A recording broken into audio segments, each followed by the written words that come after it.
Hi guys, welcome back. I am sitting here at my makeup table, my vanity, about to do my midday touch up because look at the oil. The oil is real. See how shiny it is? I get so oily right here, the T-zone. I'm really surprised. I mean, it's kind of like a blessing to still get oil or to still like get a pimple every now and then. Like, who enjoys pimples? But when you get to a certain age, in your 50s, if you're still getting like pimples and stuff like that, then I'm a kid at heart. And I'm going to just stay a kid at heart. I don't care. Give me a pimple or two every now and then. I will take it. I will take it. So I am just touching up, but I thought, you know what? I want to talk to you guys a minute about being a parent. And how often do we beat ourselves up um, as parents? You know, feeling like you, you know, could have done so much better, especially if you're a parent who has older children like me, and even just being a parent, a new parent, you feel like, you don't want to do anything wrong. You don't want to do anything that's going to, harm your child or, we don't even like, I had a hard time disciplining. And that was a big thing for me because my dad was so abusive. You all know that. And so, finding that happy medium is was like really hard for me. But just beating yourself up for, you know, your kids getting on your nerves, getting exhausted, like not wanting to like talk to them, or they're like, mom, mom, mom, especially if you have little kids, they're like, mom, mom, why, when, and you're just like, oh my god, like, why do I feel so guilty for just being a mom, just for being human, you know, just for, I mean, who wants to hear chatter in your ear like all day long, all day long? But you know what?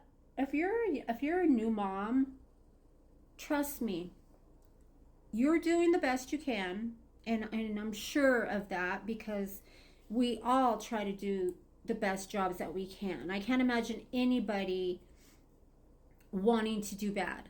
I can't imagine anybody wanting to, you know, uh, be a hurtful parent unless you're like an abusive person. But just give yourself credit, pat yourself on the back.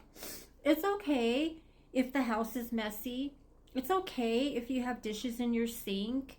It's okay. Like, you don't have to be constantly cleaning and picking up. A messy house just goes to show that it's lived in, that people live there, that kids play, that there's happiness.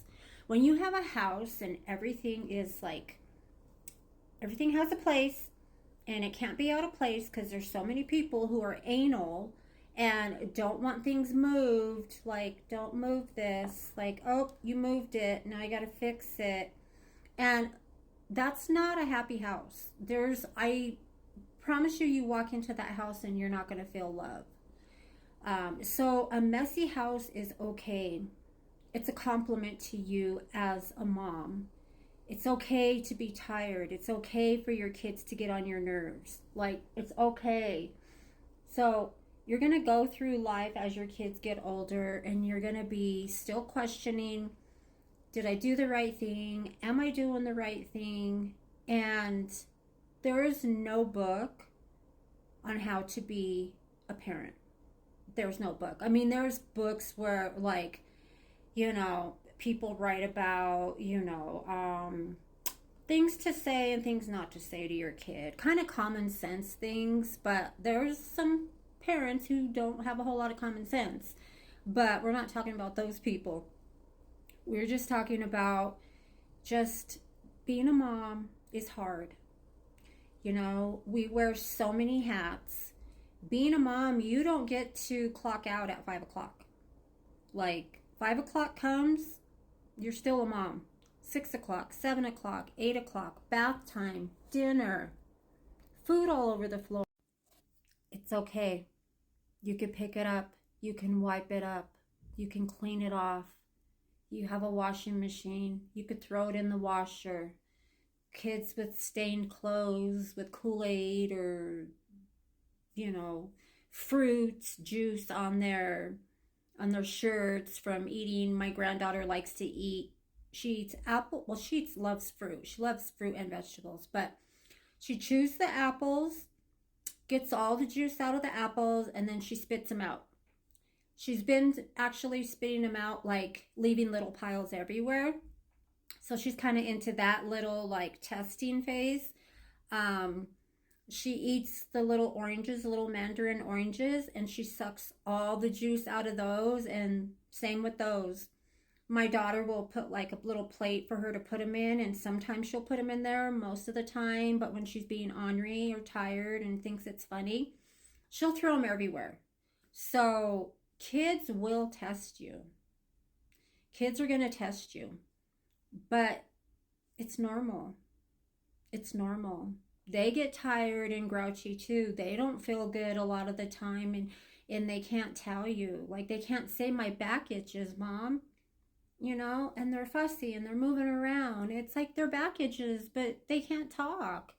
Their butt hurts, you know, maybe they have an itch on their butt. Like, you know, babies can't talk. So, you know, if they're fussy, it's not that you're doing a bad job or, you know, you're being a bad mom, or you know, you can't relate to your kid, or why does my kid hate me? You know, it's just kids. It's part of growing. Um, and you don't have to shower every day and doll up.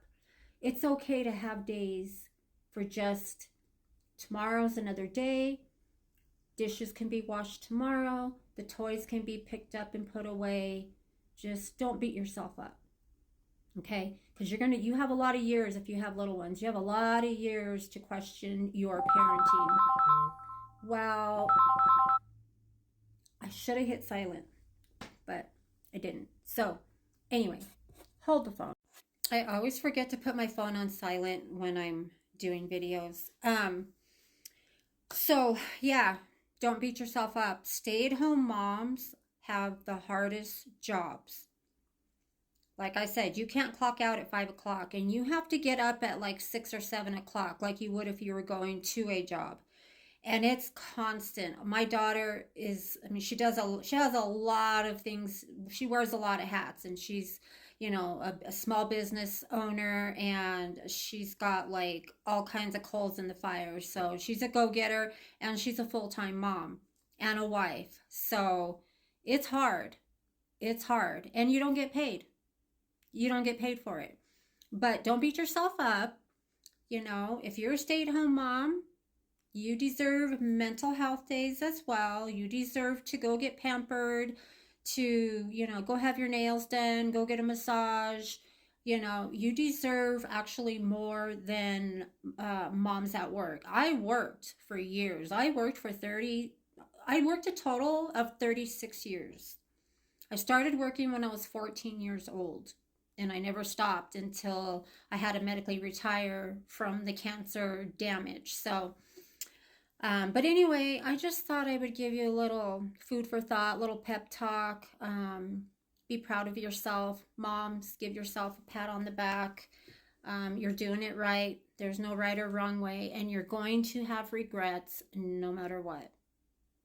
You know, you're damned if you do and you're damned if you don't sometimes. So our kids can let us know that. But just remember that you have always done the best that you could do.